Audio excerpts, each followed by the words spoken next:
नमस्कार, मैं हूं आशीष चित्रांशी और आप देख रहे हैं the news launcher. Mid day मुद्दा विद अशोक वानखेड़े।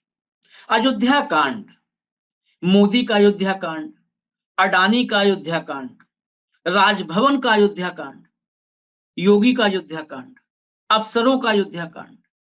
ये वाला जो कांड है, ये बस राम जी से लेना देना इसका नहीं है। रामचरितमानस में बाल कांड, अयोध्या कांड, अरण्य कांड, किष्किंधा कांड, सुंदर कांड, लंका कांड, उत्तर कांड, सारे कांड आपने।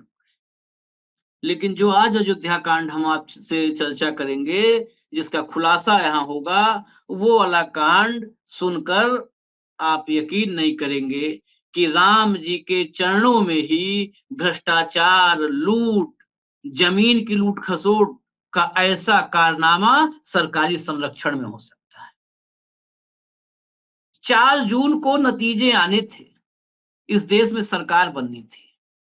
तमाम संगठन, चाहे वोट फॉर डेमोक्रेसी हो, चाहे एडीआर हो, चुनाव में गड़बड़ी के तमाम सारे तथ्यात्मक सबूत लेकर के आ रहे हैं, सामने रख रहे हैं। लेकिन इतने गड़बड़ झाले के बावजूद शायद मोदी को यकीन नहीं था कि सत्ता में आएंगे। तभी तो 4 दिन पहले ये खेल किए गए।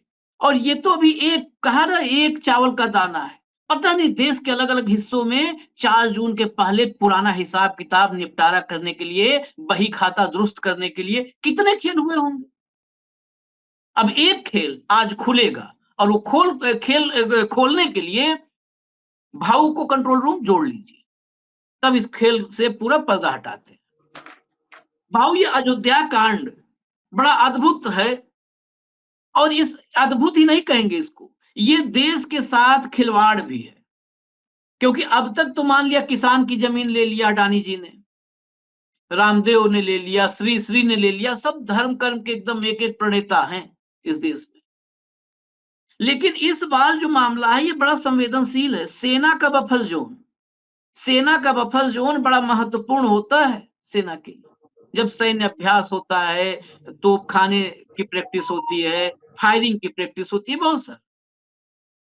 2 फैक्ट बता देते हैं। जमीन जब मंदिर में प्राण प्रतिष्ठा हुई उसके 2 महीने पहले अडानी जी ने ली। अडानी जी के साथ साथ रामदेव, श्री श्री रविशंकर, इन सब के ट्रस्ट ने लिए, रामदेव से जुड़े व्यक्ति ने भी लिए। और 30 मई, 4 जून को नतीजा आना था। भाव, ये तारीख पर भी गौर करना है। 30 मई को डी नोटिफाई किया जाता है उत्तर प्रदेश के राजभवन से, जो उनके पास अधिकार था उसका इस्तेमाल करते हुए। ये सामान्य एक करप्शन का मामला या खेल है या असामान्य खेल है, ये देश की सुरक्षा और सेना के साथ खेल है। देखिए आशीष जी, हमारे यहाँ कहते हैं कि राम नाम की लूट है, लूट सके तो लूट। इसका भावार्थ ये होता है कि राम नाम में मग्न हो जा, राम में मग्न हो जा, राम का नाम जप। लेकिन इन्होंने उसको शब्दार्थ लिया है कि राम के नाम से लूट, जितना लूट सकता है लूट।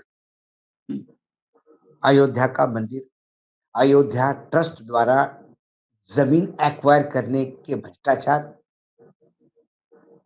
मतलब एक एक परत खुलती जाएगी तो आपको फिर बहुत सारे उत्तर प्रदेश के अधिकारियों द्वारा अयोध्या में खरीदी गई जमीन। और अब कुछ जमीन, देखिए क्या होता है आशीष, जब आपको ये पता है कि ये सरकार आप चला रहे हैं तो आपको ये आत्मविश्वास होता है कि इस सरकार से मैं कोई भी काम करवा सकता हूं। तो फिर आप किसी एयरपोर्ट पे नजर रखते हैं, किसी पोर्ट पे नजर रखते हैं, डिफेंस के एक्विजिशन पे नजर रखते हैं, क्योंकि आपको पता है कि आपके मन में जो विचार आया वो यथार्थ पे उतरेगा, क्योंकि सरकार आपकी उंगलियों पे नाचती।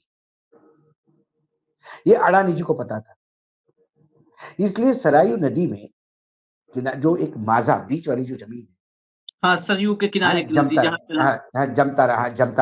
माझा जमतारा गांव भी है वहां, माझा जमतारा। तो वहां पे क्योंकि अयोध्या में कैंटोनमेंट एरिया है, डोगरा रेजिमेंट का वो हेडक्वार्टर है, और आर्टिलरी का एक ब्रिगेड वहां होता है, तोप खाने का। तो तोपखाने का ब्रिगेड जो है वो फायरिंग की प्रैक्टिस करता है। तो उनकी अपनी जमीन होती है फायरिंग रेंज की, लेकिन फायरिंग रेंज के बाहर कभी गोले आके गिरते हैं, कभी उसके शेल आके गिरते हैं। इसके लिए एक बफर जोन नोटिफाइड होता है हर फायरिंग रेंज के आगे, और उस बफर जोन में आप गोचर की जमीन कर सकते हैं गाय भैंसों के चरने के लिए, वहां खेती हो सकती है, वहां छोटा मोटा प्लांटेशन हो सकता है, वहां बाग बगीचे हो सकते हैं। क्योंकि जब भी फायरिंग शुरू हो तो वो किसानों को बोल देती कि अभी एक दिन के लिए आप यहाँ नहीं आएंगे, क्योंकि भाई थोड़ा बहुत खेती का नुकसान हो गया, गलती से हो गया तो, लेकिन जान मान का नुकसान नहीं। तो इसके लिए क्योंकि वहां फायरिंग रेंज था, तो फायरिंग रेंज पे बाहर करीब करीब उन्होंने नोटिफाइड किया था अगस्त 2022 से जुलाई 2025 तक, ठीक है, एक बहुत बड़ा लैंड वहां पे नोटिफाइड किया था। वो 13,391 एकड़ आता है, 5,419 हेक्टेयर जमीन, 14 गांव की जमीन बफर जोन के लिए लाई गई थी। और ये सिर्फ यहाँ नहीं हुआ, जहां जहां आर्टिलरी का फायरिंग रेंज है वहां वहां ये प्रैक्टिस है। अब क्या हुआ, एकाएक प्लॉट नंबर 1 से प्लॉट नंबर 398 माझा जनतरा के 2,211 एकड़ की जमीन डी नोटिफाइड की। 2,211 एकड़, 11 एकड़ 13,391 में से 2,211 एकड़ जमीन नोटिफाइड की। और ये संयोग है, क्योंकि कारपोरेट सेक्टर उसको संयोग बोलता है, ये संयोग है। उसमें अडानी की जमीन है, उसमें श्री श्री रविशंकर की जमीन है डी नोटिफाइड में, उसमें रामदेव बाबा के सहयोगी की जमीन है, जबकि रामदेव बाबा बोलते हैं उनकी व्यक्तिगत है, मुझे पता नहीं। रामदेव बाबा हर एक जगह से हाथ झाड़ लेते हैं कि वो पतंजलि का टर्नओवर से मेरा कोई लेना देना नहीं, मैं नोट को हाथ भी नहीं लगाता। अरे मैंने बोला प्रभु नोट इतने आ रहे हैं कि मशीनों से गिनने पड़ रहे हैं, कहाँ हाथ लगाओगे आप? तो ये मूर्ख बनाने की बात है। अब इसमें हुआ क्या, यहाँ पे नवंबर 2023 में मंदिर का शिलान्यास होने के 2 महीने पहले, कंस्ट्रक्शन शुरू होने के 2 महीने पहले, एक होम क्वेस्ट इंफ्रा स्पेस करके कंपनी है अडानी, इन्होंने वहां पे जमीन ली 1.5 हेक्टर, और वो जमीन ली है बीजेपी का पूर्व विधायक सीपी शुक्ला से, ठीक है। उसने 1 साल पहले ये एक अयोध्यावासी से खरीदी थी। फिर फरवरी 2000 में आर्ट ऑफ लिविंग की व्यक्ति विकास केंद्र ने 5.5 हेक्टेयर जमीन वहां खरीदी। फिर हरियाणा योग आयोग के चेयरमैन है जयदीप आर्य, जो भारत स्वाभिमान ट्रस्ट जो है रामदेव का, इससे एसोसिएट है, इन्होंने भी 3 हेक्टेयर जमीन खरीदी। अब इन कुल टोटल 10-15 हेक्टेयर जमीन के लिए इतनी जमीन नोटिफाइड कर ली, क्योंकि 15 हेक्टेयर तो नहीं कर पाते। और कारण क्या बताया कि वहां आर्मी ने कभी फायरिंग की नहीं। देखिए, आर्मी का कहना है कि हम फायरिंग रेंज पर यूज करते हैं, लेकिन अयोध्या पे जब प्लेन सर्विस चालू हो गई, फ्लाइट चालू हो गए, तो थोड़ी हमारी फायरिंग कम हो गई। उसका कारण यह है, जब भी हवा में प्लेन आता जाता है हम फायरिंग नहीं करते। कहीं गलती से गोला ऊपर चला गया और हिट कर गया तो बहुत सारी कैजुअलिटीज हो। तो ये जो डी नोटिफाइड किया गया है, ये डी नोटिफाइड कुछ लोगों को मदद करने के लिए किया गया है। अब डी नोटिफाइड में क्या होता है, अब देखिए, जब इनको पूछा गया तो रामदेव बाबा ने तो हाथ ऊपर कर दिया कि मेरे कोई लेना देना नहीं, कोई जयदीप वो ठीक है अच्छा, आप लेकिन हमारी जमीन। अडानी ने कहा कि हमने कानूनन जमीन खरीदी है। यकीनन कानूनन जमीन खरीद सकते हो आप डिनोटिफाइड एरिया में, लेकिन उसका लैंड यूज चेंज नहीं होता, वो एग्रीकल्चर के लिए होती है। श्री श्री रविशंकर ज्यादा शाणे निकले, उन्हें कहा हम मेडिसिनल प्लांटेशन के लिए जमीन खरीदें। देखते हैं मेडिसिनल प्लांटेशन होता है कि मॉल खड़ा होता है, समय ये भी अच्छा देखेगा। एक बात, जब इन्होंने खरीदा तब तो नोटिफाइड हुआ ही नहीं, डी नोटिफाइड जमीन का एक रूल है, क्योंकि डी नोटिफाइड जमीन में एग्रीकल्चर या चरवाहा के सिवा और कोई काम हो नहीं सकता, कुछ नहीं हो सकता। हाँ। तो उसका सेल हो सकता है, लेकिन वहां मैप पास नहीं हो सकते कंस्ट्रक्शन। वहां पे कुछ लोगों ने अतिक्रमण करके घर बनाए, तो उसका केस चल रहा है हाई कोर्ट में, और बाकायदा हाई कोर्ट ने नोटिस दिया है ये इनके घर कैसे बने, मैप किसने पास किए, क्योंकि नोटिफाइड एरिया में कमर्शियल एक्टिविटी हो नहीं सकती, और खेती देश में कभी नहीं हो सकती ना। रिहायशी इसलिए नहीं हो सकती कि आपको बार बार घर खाली करने के लिए थोड़ी कहा जाएगा।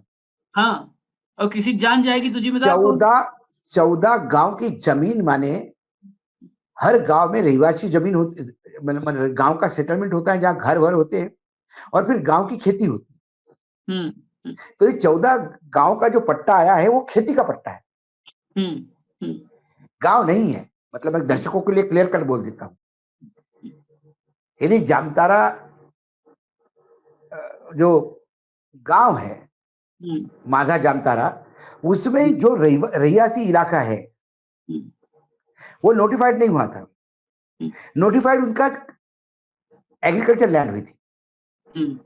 14 गांव की वो एग्रीकल्चर लैंड थी, 13,000 एकड़, और आर्मी ऐसी ही जमीन लेती है, क्योंकि हमारे देश में सबसे ज्यादा लैंड होल्डिंग आज के डेट में आर्मी के पास है, क्योंकि उनका सेटलमेंट बड़ा ह्यूज होता है। लेकिन आर्मी ने बफर जोन में कोई कंस्ट्रक्शन नहीं किया, वो बफर जोन ही है। इनका कहना कि आर्मी ने कभी वहां फायरिंग की नहीं, तो ये हास्यास्पद है कि यदि वहां इन्फेंट्री की ब्रिगेड है, रणगाड़ों का एक पूरा ब्रिगेड है, तो वो बिना फायरिंग का कैसा रह सकता है? उनको तो रोज प्रैक्टिस करनी होती है। अरे ये सेना को भी झुठला देंगे भाऊ, लेकिन बफर जोन की इंपॉर्टेंस को समझने के लिए एक बात, ये फायरिंग नहीं किए, बफर जोन खाली करवा दो, बेच दो अडानी को, वो बफर जोन ही है जिसकी बात हम हिंदुस्तान और चाइना की बात करते हैं, तो जब इन्फिल्ट्रेशन की बात करते हैं वो बफर जोन ही है। इसी बफर जोन में घुसते घुसते चीन घुस रहा है बफर जोन में, तब तो फिर बोल दो कि चीन भी घुस सकता है, जब अडानी घुस सकता है तो चीन भी घुस सकता है, चीन और अडानी एक हो गए। देखिए चीन और अडानी तो कब के एक है।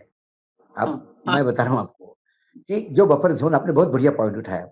बफर जोन हमारे यहाँ क्या था, हमारे यहाँ फिंगर पॉइंट 1 से फिंगर पॉइंट 12 तक बफर जोन था चाइना के बीच में। इन्होंने क्या किया, वो वहां से हमारा जो पेट्रोलिंग बफर जोन 12 तक, फिंगर पॉइंट 12 तक जा रहा था, उसको उन्होंने आके 6 पे रोक दिया। तो 6 से 12 वो चाइना का एरिया हो गया, और इधर उन्होंने आगे बढ़ाया जमीन, बफर जोन हमको उतना ही चाहिए, तो चाइना बफर जोन में घुस गया और इंडिया के जमीन पे बफर जोन क्रिएट किया। जो लद्दाख के सांसद जो बार बार चिल्ला रहा है कि मेरी चरवाही की जमीन, गोचर की जमीन बफर जोन में गई, तो हमारे लोग कहां जाएंगे? भारत की जमीन पे चाइना ने आक्रमण किया या चाइना ने कब्जा कर लिया, इसके मायने ये नहीं है कि भारत भूमि पे घुस गया, लेकिन उसने बफर जोन पे कंट्रोल करके भारत भूमि को बफर जोन बना दिया, तो जमीन तो हमारी गई, और चाइना को पेट्रोलिंग का अधिकार दे दिया हमने हमारी जमीन के अंदर, क्योंकि वो बफर जोन है। अब आर्मी के प्रोटेक्शन में गाय भैंसे चराई जा रही है। क्यों भैया ये स्थिति क्यों आ गई? क्यों झूठ बोलते हैं प्रधानमंत्री, क्यों झूठ बोलते हैं बाकी सब लोग कि चाइना 1 इंच जमीन नहीं ले गया? ऐसा ही बफर जोन ये है, इंच नहीं ले गया है, इंच नहीं ले गया भाऊ, इंच से बहुत ज्यादा ले गया। जैसे आपने कहा कि नोट हाथ से कहाँ गिनना पड़ रहा है, नोट तो मशीन से गिन रहा है, मशीन से गिन रहे, वैसे वैसे वैसे ही उनका उनसे नहीं, वो किलोमीटर से गया है, इंच से नहीं गया, किलोमीटर से गया। वैसा ही इन्होंने बफर जोन का यूज किया। और एक बात आप समझ लीजिए, जो इंटेलिजेंट व्यापारी होंगे, अडानी ने जो जमीन ली, तुरंत आसपास के लोगों ने, मतलब ये तो 3-4 नाम तो बड़े नाम हैं जो सरकार के संत है। रविशंकर सरकारी संत है, बाबा रामदेव सरकारी संत है, और ये सरकार है, स्वयं अडानी जी सरकार है, तो इनके नाम आए। लेकिन कई लोग ऐसे होंगे अयोध्या में, कई अधिकारी ऐसे होंगे कि अडानी ने जमीन ली, इसका मतलब आगे पीछे डी नोटिफाइड होगी, अपन भी ले लो। वो पूरा पट्टा बिक चुका है आशीष, वहां कुछ भी नहीं बचा अभी। क्योंकि कई लोग होते अडानी के पीछे पीछे चलते हैं। एक समय सा लोग हर्षद मेहता के पीछे पीछे चलते थे। एक कहानी है, हर्षद मेहता लिफ्ट से उतर रहे थे और उनका जो लिफ्ट मैन था, उन्हें वो रोज सैल्यूट करता था। उन्हें कहा कि वो लिफ्ट से लेके जाता था, नीचे ऊपर जाता था। उन्हें कहा बेटी की शादी है, कुछ करने दो। तो उन्हें कहा अपोलो टायर। उसने अपोलो टायर के लिए पैसा कहीं से जुगाड़ कर दिया, अपोलो टायर खरीदे, बेटी की शादी कर दी। क्योंकि हर्षद मेहता ने अपोलो टायर पे हाथ रख दिया, रातों रात रॉकेट बन गया शेयर, खूब लोगों ने कमाया। तो तब शेयर होल्डर सिर्फ हर्षद मेहता को देखते थे। हर्षद मेहता गाड़ी से उतरते तो बोलते थे क्या उसके मुंह से निकलेगा, उससे मार्केट चलेगा। तो लोग आजकल अडानी की तरफ देखते हैं। अडानी जी ने बफर जोन में जमीन ली। अरे बफर जोन में क्या वहां पे गाय चराओगी क्या? अरे अडानी जी ने ली, आगे पीछे सब ठीक हो जाएगा, सरकार है वो, तुम भी ले लो। इसमें लूटे कौन गए? अयोध्या के लोग लूटे गए। जिस किसान से शुक्ला ने जमीन ली, उस किसान को तो कुछ भी नहीं मिला होगा, क्योंकि नोटिफाइड एरिया में जमीन है, साले वहां खेती की कुछ नहीं कर सकता, तो क्या करेगा? उसको लगा कि यार आप पता नहीं, नोटिफाइड जमीन बोलते हैं, कभी कभी आर्मी बोलती है आगे जाओ पीछे जाओ, इससे अच्छा अपन दो। और सरकार ने क्या दिया, हम क्या करने वाले हैं वहां पे, उस notified area, D notified area हमने इसलिए किया क्योंकि हम वहां बड़ा म्यूजियम बनाने अयोध्या में। अयोध्या के साथ जो छेड़खानी की, उसका खामियाजा लोगों ने मत नेतृत्व परिवर्तन से बता दिया। अयोध्या में जो मतदान हुआ, वो अयोध्या के शहर के ऊपर हुए शहर के ऊपर हुए अत्याचार का नतीजा था। शहर तोड़ा गया, शहर फोड़ा गया, मंदिर कॉरिडोर के नाम से कई लोगों को उठाया गया, जिंदगी से उड़ गए लोगों की, दुकानें खत्म हो गई, व्यापार खत्म हो गया। तो अयोध्या वासी को पूछो, ये राम मंदिर के मायने उनके लिए क्या है? उनके लिए राम लला का आना इतना दुखदायी हो गया है, माफी चाहता हूं ये बोलने के लिए। और मैं इसलिए भी बोलता हूं, मैंने उस दिन आपको एक जिक्र किया था आशीष, तो उपनिषद का वो श्लोक मुझे मिल गया। उपनिषद में एक श्लोक है, ये तमाम लोग जो कहते हैं ना कि फला आदमी राम जी के प्राण प्रतिष्ठा में नहीं गया तो हिंदू के धर्म के विरुद्ध है, ये हिंदू धर्म राम को न मानने वाले हैं, उन तमाम अंध भक्तों के लिए हमारी ही धर्म के अनुसार क्या मान्यता है वो बताना चाहता हूं। ये उपनिषद का श्लोक है। वेद और उपनिषद ये सनातन धर्म की नींव है। हाँ। तो वो कहता है शिवमात्मानि पश्चन्ति प्रतिमासोन योगिने। इसके मायने हैं कि जो शिव अनंत की उपासना करता है, जो योगी है, उसके लिए निराकार अनंत ही सब कुछ है। अज्ञानम भावनार्थाय, शब्द देखिए, अज्ञानम भावनार्थाय प्रतिमा परिकल्पिता। जो अज्ञानी है, जिन्हें धर्म का ज्ञान नहीं, जो शिव को नहीं समझ पाए, जो धर्म को नहीं समझ पाए, ऐसे अज्ञानी लोगों के लिए प्रतिमा की परिकल्पना की जा गई है। शिवमात्मानि पश्यन्ति प्रतिमासोन योगिनः, जो शिवात्मा में विलीन है, जो अनंत, कि जो सिर्फ आंख लगा के ध्यान करता है और परमात्मा से जुड़ जाता है, जो अपने आप को कॉन्सेंट्रेट कर सकता है, फोकस कर सकता है, उस योगी को किसी भी प्रतिमा की जरूरत नहीं, किसी भी प्रतिमा की जरूरत नहीं। तो प्रतिमा किसके लिए है? अज्ञानम भावनार्थाय, इन अज्ञानों को भावार्थ समझने के लिए, उनकी भावनाओं को, अज्ञान लोगों के भावनाओं के लिए, उनको धर्म बताने के लिए प्रतिमा परिकल्पिता, प्रतिमा की एक कल्पना की गई है। राम कैसे है, यह कल्पना की गई है उस मूर्ति की। भाई रवि वर्मा की ही पेंटिंग सब दूर चलती है राम सीता की। यह राम का वर्णन होता है।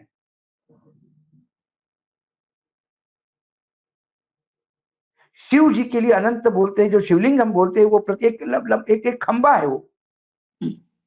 और हमारे पुराणों में कहावत भी है, यदि आपको उपनिषद और पुराणों में ही आना है तो शिव जी ने कहा कि मेरा उगम स्थान ही देख लीजिए आप। तो भगवान विष्णु और ब्रह्मदेव लग गए शिव की उत्पत्ति कहां से देखने के लिए। आसमान में जो स्तंभ गया उसका अंत नहीं मिल रहा था, नीचे जमीन के अंदर गया, पाताल में भी अंत नहीं मिल रहा था। तो विष्णु तो थक हार के आ गए और शिव जी को बोले कि भैया महादेव हो आप, हम इतने बड़े नहीं हो गए कि आपका उगम स्थान और आपकी अंतिम स्थान पता कर पाए, मैं तो नतमस्तक हूं। ब्रह्मदेव आ गए, उनका ईगो आड़े आया। उन्हें कहा मुझे पता है कहां से है, मैंने ढूंढ लिया। शिव क्रोधित हो गए, बोले झूठ बोलते हुए शर्म नहीं आती। और ब्रह्म के 4 मुंह थे, तो उन्होंने रुद्र का अवतार धारण करके एक मुंह छाट लिया जिस मुंह ने झूठ बोला। रुद्र अवतार में जो मुंडी होती है शिव की, वो है।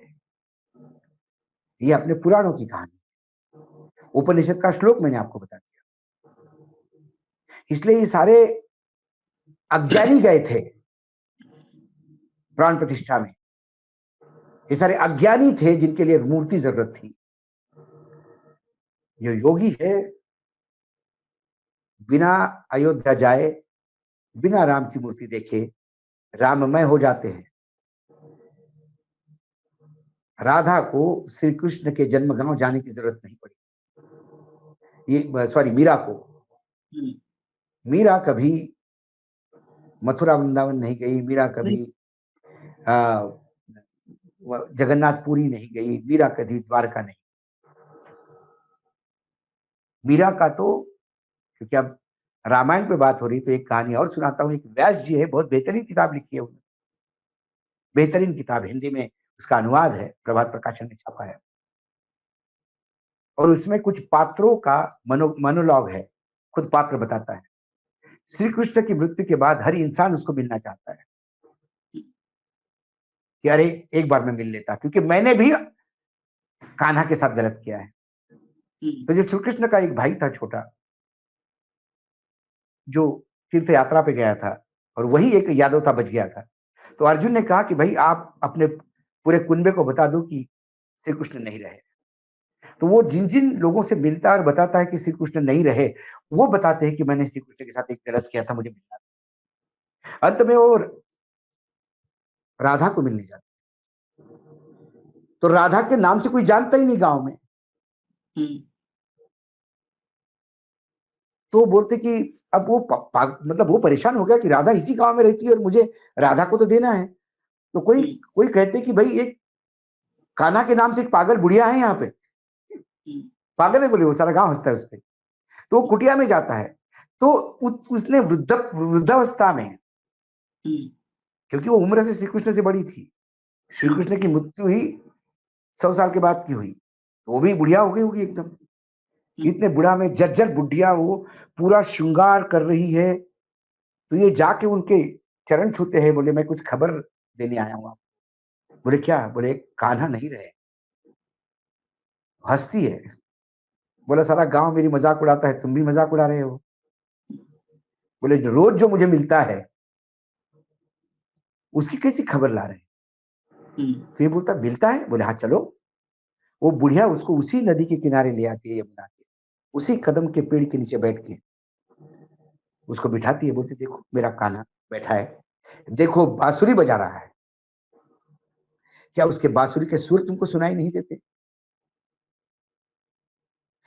तब उसको ये बात समझ में आती है कि अब राधा राधा नहीं रही, वो कृष्णमय हो गई है, कृष्ण में विलीन हो चुकी है। वो अपने आप को ही कृष्ण समझती है, अपने आप को ही राधा समझती है, उसका अपना अस्तित्व खत्म हो गया है। वही योगी की स्थिति है। उस राधा को कभी श्री कृष्ण की जरूरत नहीं पड़ी मूर्ति की। ये उपनिषद का श्लोक उसके लिए है। जो मथुरा को आजाद करवाने वाली बात करते ना, वो अज्ञानी है। ये उपनिषद कह रहा है, अशोक वानखेड़े नहीं। तो ये स्थिति है। तो इनके लिए अयोध्या व्यापार केंद्र है, इनके लिए राम सेलेबल कमोडिटी है। अडानी जी को राम का प्रेम होता तो कई मारवाड़ियों ने धर्मशालाएं सालों पहले बनाई। सालों मेरा सौभाग्य रहा है कि मैं फ्री प्रेस जर्नल ग्रुप में काम कर चुका हूं। उनके जो मालिक है करनानी, वो इस देश के सबसे बड़े मारवाड़ी माने जाते हैं, कलकत्ता में। उनके पूर्वजों ने उन्होंने लगातार मथुरा वृंदावन धर्मशालाएं बना के रखी है।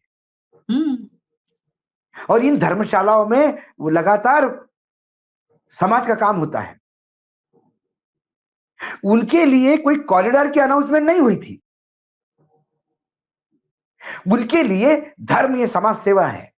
यदि हम धार्मिक है और हमने पैसा कमाया है तो धर्म के लिए कहां खर्चा करें? तो जो लोग भगवान के दर्शन के लिए आएंगे या लोग जो विश्वास रखते हैं, मंदिर में जाने की जो बात करते हैं, कर्मकांड में विश्वास रखते हैं, उनके लिए रहने की व्यवस्था मैं कर दूं अपने पैसे से, वो धार्मिक कार्य है।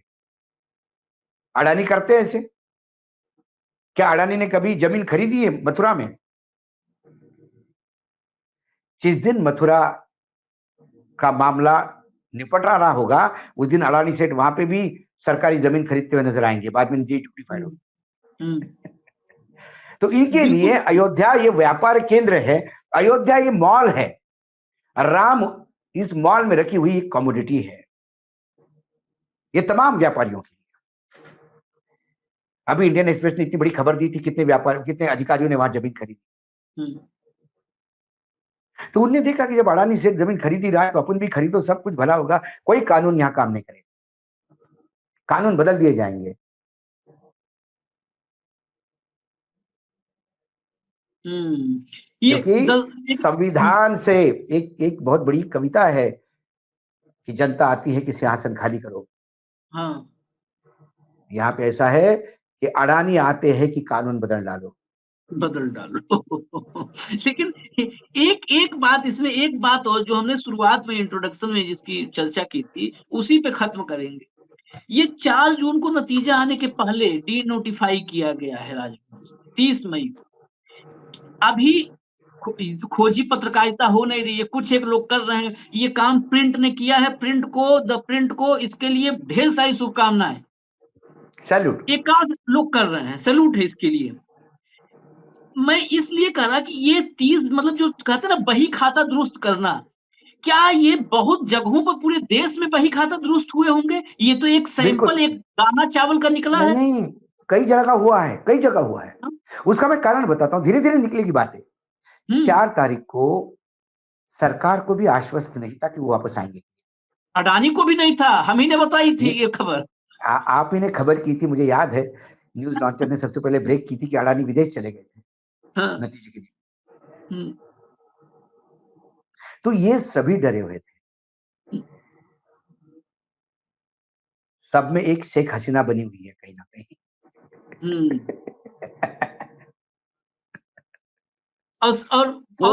और एक और समानता है भाऊ, चर्चा कर दी नहीं करनी चाहिए सत्ताधारियों को। जैसे शेख हसीना सबके भीतर कहीं ना कहीं है डरी हुई सी, वैसे ही मीडिया भी, जैसे वहां का मीडिया था, यहाँ मीडिया भी वैसे ही बहुत बड़ी संख्या में है। वो देखिए, मैं हमेशा कहता हूं जब अति वर्जिते, अति सर्वत्र वर्जिते। अति जब जो हो जाती है तो उसको फिर लोग रिएक्ट करते हैं। इतना नंगा नाच मत नाचिए कि लोग रिएक्ट करें। जब एंकरों को हूट किया जाता है, एंकरों के पीछे लोग लगते हैं, एंकरों को बचा के निकाला जाता है, तब हमारे मीडिया ने समझ लेना चाहिए था। यदि जिस जनता के लिए आप खबरें देते हो, यदि वो जनता आपको जूते मारने के लिए तैयार हो जाए, तो आप समझ लीजिए आप किसी के दरबार के कुत्ते बन गए हैं। आप किसी के दरबार में घुंघरू बांध के नाच रहे हैं। आपका काम जनता की सेवा का है, जनता को सूचना देने का है। आप सरकारी भोंपू बन के रह रहे हैं, तो फिर ट्रीटमेंट होता। मैं भगवान से प्रार्थना करता हूँ, ये मेरा भारतवर्ष महान है। मैं भगवान से रोज प्रार्थना करता हूँ, मैं विश्वास रखता हूँ। उसके लिए मुझे मूर्ति की जरूरत नहीं पड़ती। हाँ, मैं मंदिर में भी जाता हूँ, ऐसा नहीं कि मैं नहीं जाता। मंदिर बने हैं तो जाता हूँ, लेकिन जब ट्रैवल करता हूँ तो मंदिर तो होता नहीं, और मैं भगवान को सूटकेस में लेके चलता। कई लोग लेके चलते हैं, तो मेरे भगवान, मैं आंखें बंद कर देता हूँ, मेरे भगवान मेरे सामने खड़े होते हैं। तो कुल मिलाकर इनके लिए जो है, मैं इसीलिए मैंने कहा कि मैं भगवान से प्रार्थना करता हूँ कि मेरे देश में स्थिति न हो जो बंगाल, जो इस बांग्लादेश में हुई, जो श्रीलंका में हुई, जो पाकिस्तान में हो रही है, जो म्यांमार में हो रही है। सत्ताधीशों को बाज आना चाहिए। विरोधियों को कमजोर मत समझिए, और विरोधियों को इतना मत दबाइए कि विस्फोट हो जाए। शेख ने ऐसा ही किया, लोगों को, सारे विरोधी पक्ष को जेल में डाल के चुनाव लड़े, और आप जीत गई। मीडिया को आप अपने इशारों पर कुत्ता बना, आंदोलन करने वालों को आप आतंकी कहती है, गद्दार कहती है। ऐसा नहीं, मीडिया को भी कुत्ता बना लिया था वहां भी। मतलब वहां भी मीडिया का भी कुत्ता बन गया था। तो मैं तो खैर, आज जितने भी मेरे पत्रकार मित्र हैं बांग्लादेश के, मैं उनके लिए भी प्रार्थना करता हूँ कि उनकी जान माल की स्थिति ठीक हो जाए, उनके ऊपर कोई नहीं हो। और वहाँ अल्पसंख्यक जितने भी हिंदू हैं, वो एक चिंता का विषय है, क्योंकि वहाँ रिजर्वेशन जो अल्पसंख्यकों को दिया गया था 5%, उसको भी लेके वहां पे वो थी। तो कुल मिलाकर यदि मैं बांग्लादेश अपने सब्जेक्ट निकाला, जब उसका देखता हूं मैं, तो यदि अपने शब्दों पे लगाम लगाती तो आज शेख हसीना को भाग के नहीं आना चाहिए था, क्योंकि वहां हाईकोर्ट का डिसीजन सुप्रीम कोर्ट ने पलट दिया था। जब सुप्रीम कोर्ट ने पलट दिया था तो फिर रिजर्वेशन का इशू खत्म हो गया था। वहां इशू रह गया था रजाकार, जो गलती से शेख हसीना उनको रजाकार कह दी गई, और रजाकार ये बांग्लादेश में सबसे बड़ी गाली है। जैसे पूरे विश्व में नाजी गाली है, यहूदियों के बीच में किसी को नाजी कह दोगे तो वो गाली है। रजाकारों ने जो नरसंहार किया, वो आने वाला इतिहास 200 साल तक नहीं भूलेगा, 500 साल तक नहीं भूलेगा। छात्र ने क्या किया था? जो पुराना रिजर्वेशन आपने सब बंद कर दिया था, उसको फिर से चालू किया, इसलिए आंदोलन था। उसने आपने रजाकार कैसा कह दिया? आपने तो कह दिया, लेकिन आपके साथ जो कैबिनेट में मंत्री थे वो उससे भी ज्यादा मूर्ख थे। उन्होंने उसको बार बार रिपीट किया। मैं कई जगह पैरेलल ड्रॉ करता हूं अपने देश में। एक जन नेहरू को गाली देता है, 10 जन नेहरू को गाली देने लगते हैं, पता भी नहीं। मैं शिवराज सिंह चौहान को बहुत इंटेलिजेंट, शिवराज सिंह चौहान को इंटेलिजेंट मानता था मैं, कि मामा है, पढ़ा लिखा है। फिर यहाँ आके मामा उस रंग में रंग गए। उन्हें कल कह दिया कि जवाहरलाल नेहरू ने घटिया अनाज आयात किया था अमेरिका से, इस देश को घटिया अनाज खरीद बेचा। उनको पता ही नहीं, वो आयात नहीं था, वो अमेरिका से आया हुआ गिफ्ट था। और जिस दिक्कत है ना। जिस जिस जिस एग्रीकल्चर के आउटपुट पे आप आज इतरा रहे हैं शिवराज सिंह चौहान, वो ग्रीन रिवॉल्यूशन की देन है, जो आपके सरकारों में नहीं, कांग्रेस ने डैम बनाए, पानी मुहैया करवाया। ये रातों रात नहीं होता। ये तो होता है किसी माली ने पौधा लगाया, या आपके ग्रैंडफादर ने आम लगाया, आम का पौधा अपने पिताजी ने बड़ा किया, और आप आज आम खा रहे हो और फिर बोल रहे हो कि देखो मैं हूं तो आम खिला रहा हूं। मेरा बाप और मेरा दादा निहायत मूर्ख लोग थे, जिनको आम की वैल्यू मालूम नहीं थी, लोग हंसेंगे आप पे, कहेंगे बेटा जो आम खा रहे हैं इस पेड़ को तेरे बाप ने सींचा और इस पेड़ को पौधे के रूप में लगाया तेरे दादा ने, ये सोच के कि इसके फल मुझे नहीं मेरे पोते को मिलेंगे। बाप ने ये सोच के सींचा कि मुझे नहीं मेरे बेटे को मिलेंगे। यदि उन्हें मालूम होता कि बेटे इतने नालायक निकलेंगे, इतने तो मूर्ख और अहंकारी, शायद मूर्ख और अहंकारी निकलेंगे। लेकिन क्या करेंगे, देखो मूर्खता और अहंकार ये दोनों चीजें भगवान नहीं देता, ये आप अर्जित करते हो। भगवान ने समान सबको जन्म दिया, हम सब कौन सा भगवान के बच्चे हैं। भगवान किसी के साथ अन्याय नहीं करता आशीष, नहीं हर एक को भगवान ने आपने इक्वल दिया है, आप उसका कैसे उपयोग करते हैं उस पे है। आपने कहा कि ये अर्जित करते हैं, तो मैं कुछ विजुलाइज कर लिया कि अर्जित करने के लिए तपस्या करनी पड़ती है, अर्जित करने के लिए तपस्या करनी पड़ती है, और हम आजकल तपस्वियों को भी देख रहे हैं साक्षात। तो इतनी तपस्या करके अगर मूर्खता और अहंकार अर्जित की गई है, तो खैर फिर तो ऊपर वाला ही मालिक है। आपने ईश्वर से प्रार्थना की कि हमारे देश में नौबत ना आए। ईश्वर के साथ साथ ये प्रार्थना, वो मूर्ख हो, अहंकारी हो, कुछ भी हो, बाकी जो लोग हैं, नहीं, हम तो जो उनको देश, बार बार कहते हैं उनसे भी कि हमारे पड़ोसी में जो हो रहा है पड़ोस के देशों में, उससे सीखो कुछ। उनसे भी प्रार्थना ही है कि हाँ, अब भी सचेत हो जाएं, सतर्क हो सचेत हो जाएं, जाए। सचेत हो जाएं, देश को उस रास्ते पर न ले जाएं। बाकी जो हम लोग की मुख्य कहानी थी, स्टोरी थी, खुलासा था, उसमें हमने एक चावल का दाना दिखाया है। 4 जून से पहले कितने बही खाते ऐसे ही दुरुस्त होने की कोशिश की गई होगी, दुरुस्त करने की कोशिश की गई होगी, हो सकता है धीरे धीरे सब दो सामने आए, दो वो भी दो सामने। मुख्य बातें, राम नाम का लूट है, लूट सके तो लूट, इन्होंने हाँ, राम के नाम से लूटा, पॉइंट नंबर 1। और दूसरा कि देखो अडानी आ रहे हैं, कानून बदलने को तैयार हो जाओ। जाओ।